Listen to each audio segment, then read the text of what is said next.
In June of 1947, a former general stood at a podium at Harvard University and delivered one of the shortest, plainest speeches ever to reshape a continent.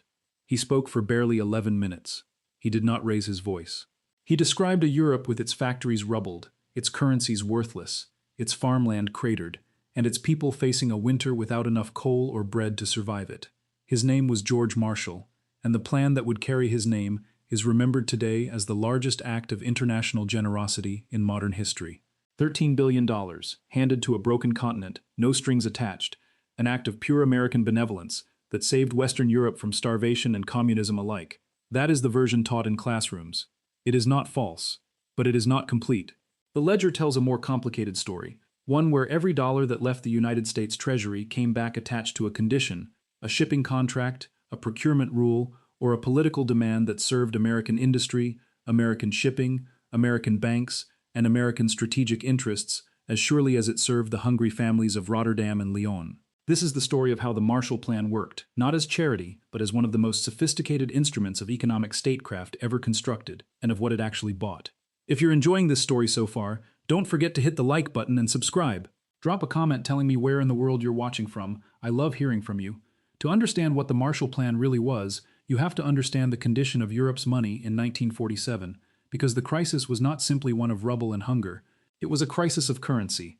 The war had gutted European industry so completely that the continent could no longer produce enough to sell abroad, and without exports there was no way to earn the dollars needed to buy the food, fuel, and machinery required to rebuild. Economists at the time called it the dollar gap. Britain, France, Italy, and a dozen smaller economies were sitting on currencies that foreign sellers increasingly refused to accept, because there was nothing on the other end of the transaction to back them. The United States, by contrast, emerged from the war holding roughly 70% of the world's gold reserves and the only heavy industrial base left standing on either side of the Atlantic. Every ship, every ton of steel, every bushel of wheat that Europe needed had to be bought in dollars, and Europe was running out of them fast. Officials in Washington understood, with unusual clarity for a government body, that a continent without dollars was a continent that would eventually stop buying American goods altogether, and that a Europe left to sink into poverty was a Europe that history had already shown could turn to extremism when it had nowhere else to turn. The lesson of Versailles sat heavily on the men who designed the plan. A crushed, humiliated Germany had produced fascism once.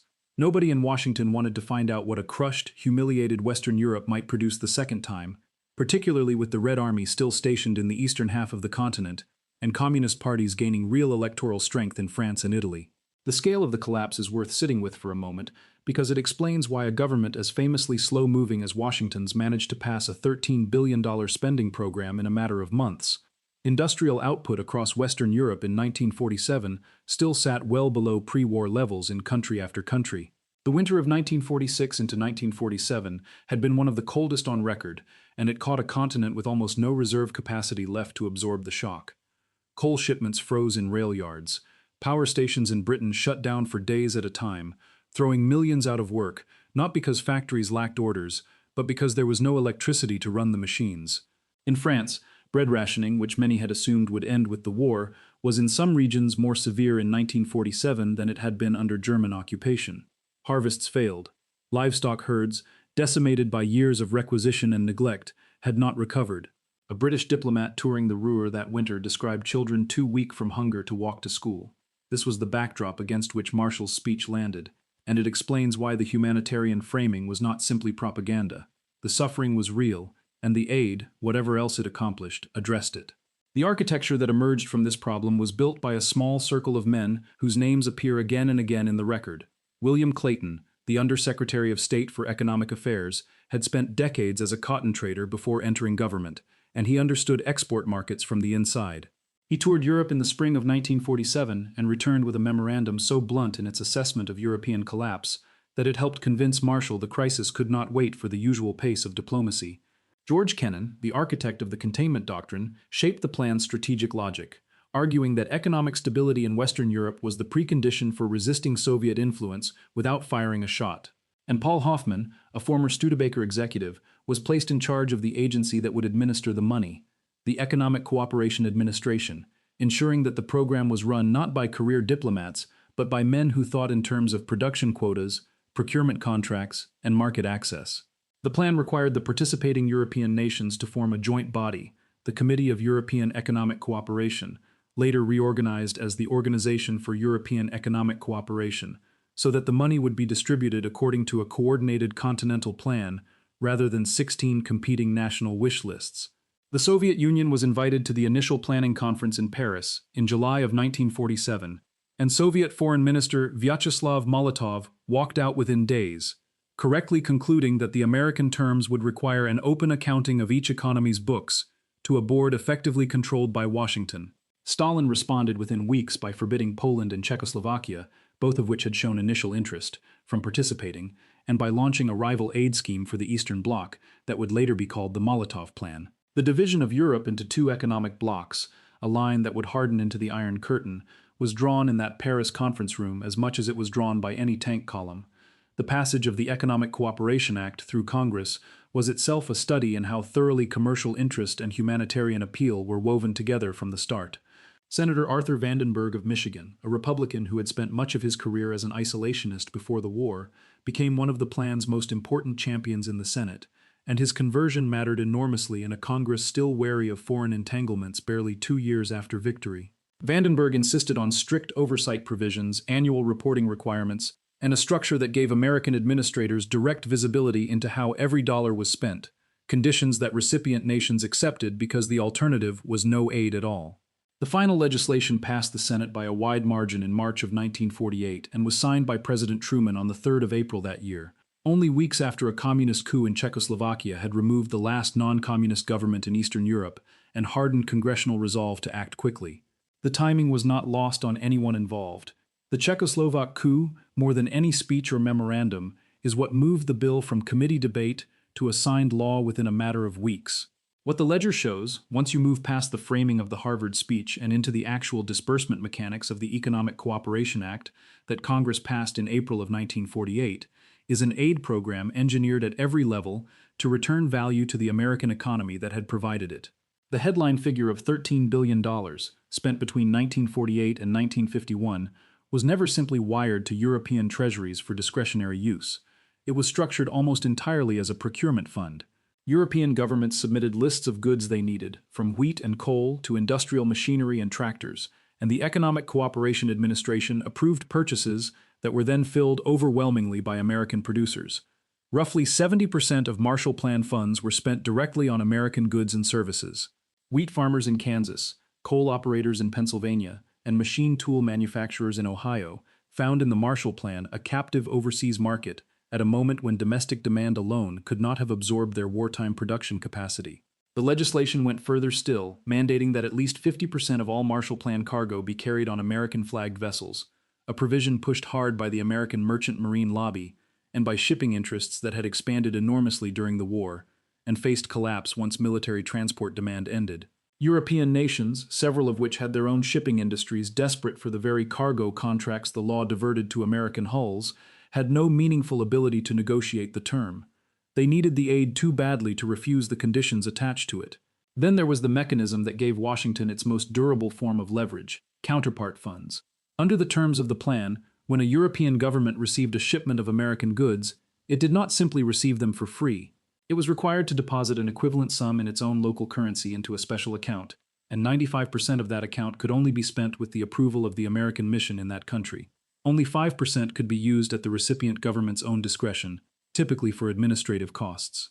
This meant that for every ton of American wheat unloaded at a French port, the French government had to set aside a matching sum of francs that American officials in Paris then had a direct say in allocating, often toward infrastructure and industrial projects that served the broader strategic goal of integrating European production with American supply chains and markets. In France, counterpart funds were steered heavily toward modernizing coal mining, electricity generation, and steel production, precisely the sectors where French output fed into a broader European industrial system, increasingly oriented around American technical standards and equipment.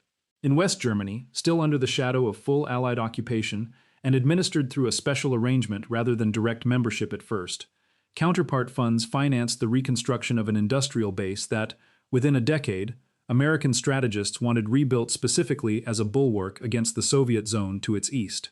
This represented a significant reversal from earlier American occupation policy. In the immediate aftermath of the war, the Morgenthau Plan and its successor occupation directives had aimed to keep German industry deliberately weak, dismantling factories and capping steel production as a form of long-term disarmament. By 1947, with the Soviet Union increasingly viewed as the primary threat rather than a resurgent Germany, American policy reversed course almost entirely. General Lucius Clay, the military governor of the American occupation zone, pushed hard in Washington for German industrial recovery to be folded into the broader Marshall Plan framework rather than kept separate and constrained, arguing that a permanently weakened Germany would become a permanent drain on American resources and a standing invitation for Soviet influence to fill the vacuum. The currency reform of June 1948, which replaced the nearly worthless Reichsmark with the new Deutsche Mark across the Western occupation zones, was coordinated closely with Marshall Plan administrators and is widely credited by economic historians with triggering the sudden reappearance of goods in West German shop windows almost overnight, ending years of barter economy and black market trading.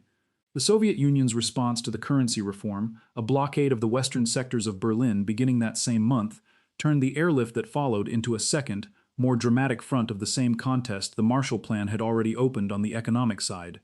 The recipients experienced this as reconstruction.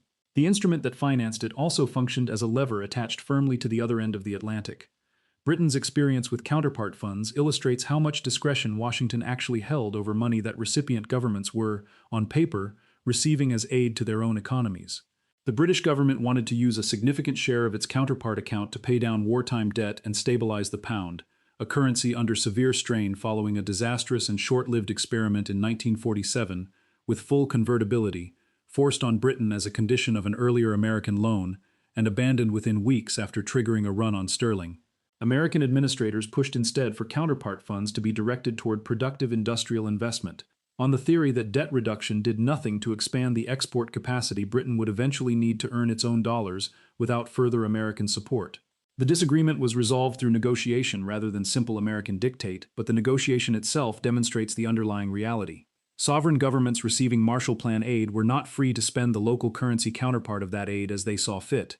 They were spending it inside a framework where the American mission held an effective veto, exercised sometimes through formal approval, and just as often through the quieter threat of delayed disbursement on the next tranche of goods a country badly needed. The Netherlands offers another instructive case. Dutch officials, eager to rebuild a merchant shipping fleet that had been the backbone of the national economy before the war, found American negotiators reluctant to approve shipbuilding investment through counterpart funds. Since a rebuilt Dutch merchant marine would eventually compete directly with the American-flagged vessels the plan itself was busy subsidizing through the 50% cargo requirement. Dutch shipbuilders were left to rebuild largely through private capital and domestic financing, rather than through the recovery program that was, in theory, designed to restore exactly this kind of pre-war industrial capacity. The pattern recurs across the program's records. Reconstruction was funded generously wherever it complemented American commercial interests, and funded far more cautiously wherever it threatened to recreate a competitor. Belgium presents a partial exception that illustrates the rule by contrast. Belgian industry, particularly steel and coal, recovered quickly enough on its own that Belgium became something of an early success story within the program, running a trade surplus with other participating nations well before the plan's scheduled end. American administrators held Belgium up publicly as proof that the recovery framework worked as designed, though economic historians have since noted that Belgium's relatively undamaged industrial base spared the level of destruction inflicted on Germany, France, and the Netherlands, made it an outlier rather than a template.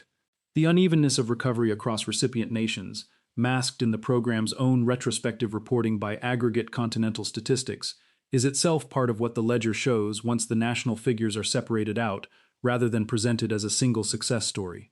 If you're hooked on this story, make sure to subscribe and turn on notifications so you never miss an upload. Your support means everything and helps me bring you more emotional stories like this one. The mechanism did not run on autopilot. It was actively steered, country by country, sector by sector, by a small administrative apparatus that had the power to approve or withhold funds based on conditions well beyond simple economic need. Paul Hoffman's Economic Cooperation Administration placed missions in every participating capital, staffed by American economists and businessmen who reviewed national budgets, industrial plans, and even labor policy, before releasing further tranches of aid. Italy in 1948 became one of the clearest examples of the plan's political dimension. With national elections scheduled for April of that year, and the Italian Communist Party polling strongly enough to plausibly form a government, the Central Intelligence Agency, working alongside the State Department, funneled money into anti-communist parties, funded a wave of pro-American radio broadcasts and newspaper coverage, and made clear through diplomatic channels that continued Marshall Plan support depended on the outcome. American labor unions, particularly the American Federation of Labor, worked in parallel to fund and organize rival unions in France and Italy, specifically to break the influence of communist-controlled labor federations that had emerged from wartime resistance movements. Irving Brown, the AFL's representative in Europe, is documented in State Department and Union records as having distributed cash, some of it channeled through CIA conduits, to non-communist dockworkers in Marseille in 1947 and 48 to prevent Soviet-aligned unions from being able to block American shipments at the port. The result on the docks of Marseille was, in effect, aid money and intelligence money working the same waterfront toward the same outcome. The Italian election of April 1948 remains the clearest single case study of how directly the recovery program's political dimension operated. American officials did not simply hope for a favorable outcome. The State Department authorized the transfer of millions of dollars to Christian Democratic and other anti-communist parties in the months before the vote. Funds moved partly through legitimate diplomatic channels and partly through covert conduits the CIA had only recently been authorized to operate, since the agency itself had been created barely a year earlier under the National Security Act of 1947. Italian-American organizations were mobilized to send letters urging relatives in Italy to vote against the Communist and Socialist coalition, a grassroots pressure campaign that ran alongside the more clandestine funding. American diplomats made public statements suggesting, without much subtlety, that continued Marshall Plan assistance to Italy could not be guaranteed under a communist-led government. The Christian Democrats won a decisive majority, and the episode became something of a template. Similar, if less dramatic, applications of aid-linked political pressure appear in the American approach to French governments during the same period, where the Economic Cooperation Administration's mission in Paris made clear that ministries seen as too accommodating toward the communist-aligned General Confederation of Labor risked friction in the approval of Counterpart fund releases. The men who understood best what the plan was actually designed to accomplish were often the ones who spoke about it with the least sentimentality. Dean Acheson, who as Under-Secretary of State had helped lay the groundwork before Marshall's speech and would later serve as Secretary of State himself, described the post-war recovery effort in terms of American self-interest with a bluntness that rarely survives in the popular telling. In closed congressional testimony in the winter of 1947, arguing for the aid package before it had a name attached to it, Acheson framed the stakes explicitly around markets, raw materials, and the danger of a Europe that could no longer buy American exports or supply American industry with the resources it needed. William Clayton's internal memoranda from the same period describe European recovery as inseparable from the health of American export markets, warning that without a strong recovery program, American agricultural and industrial surpluses would have nowhere to go, threatening a renewed depression at home. This was not a hidden motive whispered in private, while a different story was told in public. Members of Congress who debated the Economic Cooperation Act in early 1948 spoke openly on the House and Senate floor about American commercial interests, about coal and wheat surpluses needing an outlet, and about the danger of Soviet expansion into markets and territory that American industry had depended on before the war. The generosity and the self-interest were not presented as competing explanations. They were presented, correctly, as the same policy. Business publications of the era made the same case with even less delicacy than the government officials did. Trade journals representing steel, agricultural equipment, and chemical manufacturers editorialized openly in 1947 and 1948 about the export opportunity the recovery program represented, at a moment when American factories that had operated around the clock for wartime military contracts faced the prospect of sitting idle once those contracts ended. The National Association of Manufacturers lobbied in favor of the plan alongside labor unions and internationalist foreign policy groups, an unusual coalition united by a shared recognition that American economic health after 1945 depended on Europe having the dollars to keep buying American output. This was not a fringe argument confined to internal memoranda. It ran in newspaper editorials, congressional floor speeches, and the trade press with a frankness that later generations, taught the plan primarily as an act of post-war charity, would likely find surprising. The most direct evidence of how tightly the aid was tied to American commercial advantage sits in the shipping and procurement records themselves. American-flagged vessels, exempted by law from having to compete on price with the cheaper European and even neutral shipping available at the time, carried Marshall Plan cargo at rates that European recipient governments frequently complained were well above market. Congressional investigators later found that the 50% shipping requirement cost European recipients tens of millions of dollars in excess freight charges across the life of the program, money that came directly out of the Counterpart funds nominally intended for reconstruction. Tobacco is one of the more striking line items in the procurement record. American tobacco exports to Europe, particularly to France and Italy, expanded significantly under Marshall Plan purchasing, even though tobacco did nothing to rebuild a bombed factory or feed a hungry family, because American tobacco growers had surplus capacity and political representation in Congress.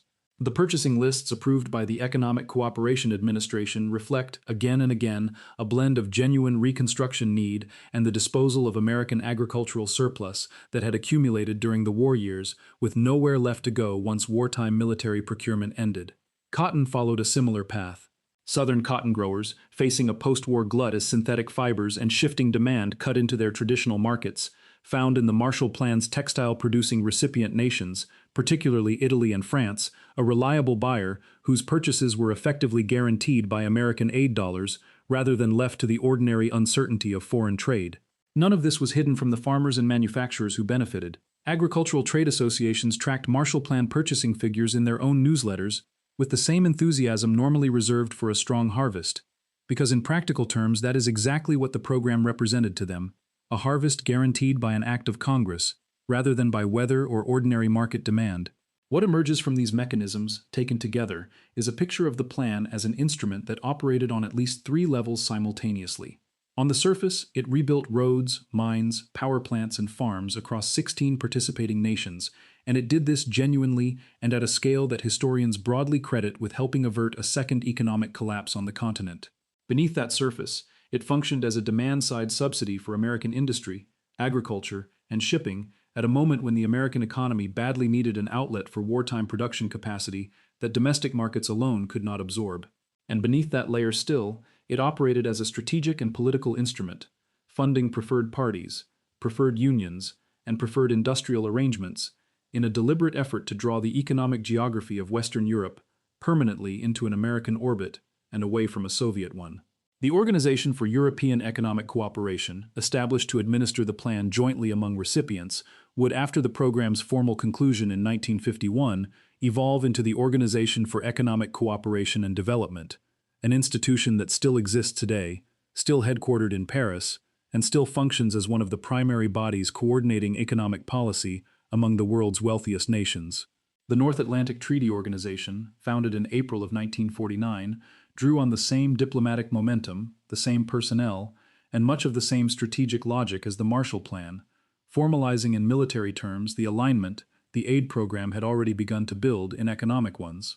The two institutions, one economic and one military, were conceived by overlapping circles of officials as complementary halves of a single containment architecture. The admission of how deliberately this architecture was constructed did not require a deathbed confession or a leaked cable, because so much of it was said openly by the men who built it, in testimony, in memoirs, and in the official record of the program's own administration. Paul Hoffman, in his memoir written after leaving the Economic Cooperation Administration, described the program's dual purpose candidly, framing European recovery and American economic security as two names for the same objective. Dean Acheson's own memoir, published in 1969, revisits the post-war period with a frankness about power and interest that stands in sharp contrast to the purely humanitarian framing the plan received in popular American memory. George Kennan, in later writings and interviews reflecting on the containment strategy he helped design, was explicit that economic assistance was conceived from the outset as a tool of political and strategic competition with the Soviet Union, not as an end in itself. None of this required investigative journalists prying open a locked archive decades later. The financial and political logic of the Marshall Plan sat in plain view in congressional testimony, in agency reports, and in the memoirs of its own architects. What the standard telling in classrooms and documentaries obscures is not a secret. It is a set of facts that were always available but rarely assembled into the full picture at once, because the humanitarian narrative was simpler, more flattering, and considerably easier to teach. Congressional records from the period offer the clearest window into how unembarrassed the plan's architects were about its dual character. During hearings before the House Committee on Foreign Affairs in early 1948, representatives of the State Department walked members of Congress through projected export figures for American wheat, machinery, and coal, alongside projected humanitarian outcomes in the same testimony, treating both as straightforward metrics of the same program's success. The reports the Economic Cooperation Administration filed with Congress each year listed American export gains attributable to the plan as a headline achievement, presented with the same pride as tonnage of grain delivered to hungry cities. A program run in secret does not publish its own commercial benefits to the country funding it in annual reports submitted to the legislature that appropriated the money. The Marshall Plan did exactly that, year after year, in plain sight. The long consequence of the Marshall Plan is visible in the architecture of the world that followed it, an architecture still standing today. The dollar's role as the reserve currency underpinning global trade was cemented in these years, as European nations rebuilt their economies around dollar-denominated purchasing and dollar-backed reserves, a position the currency has never fully relinquished. The Organization for Economic Cooperation and Development still coordinates economic policy among 36 member nations from the same Paris offices where the original recovery program was administered. The North Atlantic Treaty Organization, born from the same strategic calculations that produced the aid package, remains the central military alliance structuring security policy across the Atlantic world, its membership having expanded eastward in the decades since the Soviet collapse in ways that still shape geopolitics today. West Germany's industrial base, rebuilt in significant part with counterpart funds steered by American administrators, became the economic engine of post-war Europe and eventually of the European Union itself, an institution whose earliest integrationist steps, the coal and steel community founded in 1951, drew directly on the coordinated planning infrastructure the Marshall Plan had required its recipients to build. American exporters, having used the plan to establish supply relationships, shipping routes, and market footholds across Western Europe in the immediate post-war years, retained many of those commercial advantages long after the aid itself had ended in 1951. The Marshall Plan did rebuild Europe.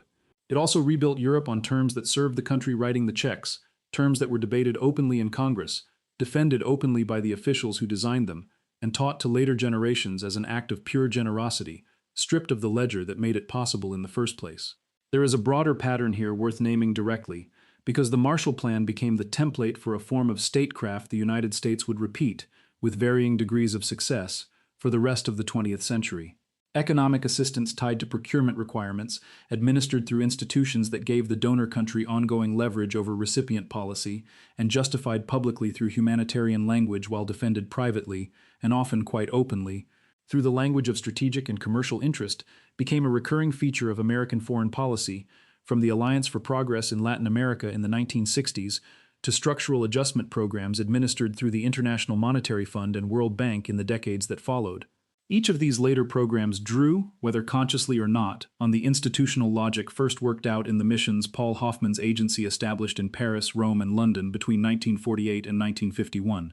None of them commanded quite the same public affection the Marshall Plan still holds, in part because none of them arrived at a moment of such visible human suffering, and in part because none of them had a speech as brief, as modest, and as effective as the one George Marshall delivered at Harvard in 11 unadorned minutes. The speech at Harvard lasted 11 minutes. The financial architecture it set in motion is still shaping how money, goods, and power move across the Atlantic more than 75 years later. Thank you so much for watching until the end. If you loved this story, check out the other videos on your screen now. I think you'll really enjoy them. And don't forget to subscribe if you haven't already. See you in the next story.